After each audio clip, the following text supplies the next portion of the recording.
महाभारत युद्ध से कुछ समय पहले की बात है। द्वारका में एक रहस्यमय यति आया। उसके पास एक ताम्रपत्र तांबे की पट्टी था जिस पर कुछ अज्ञात लिपि में लिखा था।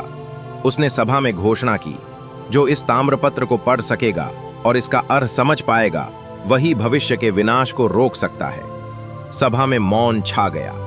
ब्राह्मण, विद्वान और तांत्रिकों ने उसे देखने की कोशिश की, लेकिन कोई उसका अर्थ न समझ सका। कृष्ण वहां मौन बैठे थे। यति ने उन्हें ताम्रपत्र सौंपा। कृष्ण ने उसे देखा, मुस्कुराए और कहा, इस पर जो लिखा है वह भाषा नहीं, चेतावनी है। इसे शब्दों से नहीं, हृदय से समझना होगा। सभा में एक युवक आगे आया। नाम था अनिरुद्ध, कृष्ण का पौत्र। उसने जैसे ही पट्टी को छुआ, उसका शरीर कांपने लगा और आंखों से आंसू बहने लगे। उसने धीमे स्वर में कहा, इस पर लिखा है, जिस घर में स्वार्थ बोया गया हो वहां अंततः विनाश ही उगेगा। भीड़ स्तब्ध रह गई। तभी ताम्रपत्र जल उठा और भस्म हो गया।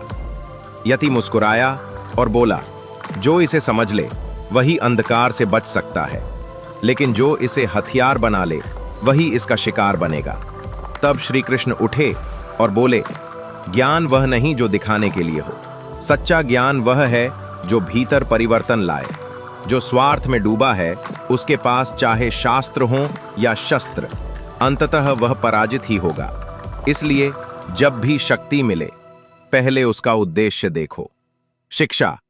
कृष्ण हमें सिखाते हैं कि ज्ञान का प्रयोग केवल तब शुभ होता है जब उसका मूल उद्देश्य परहित हो, नहीं तो वह स्वयं को ही नष्ट कर देता है।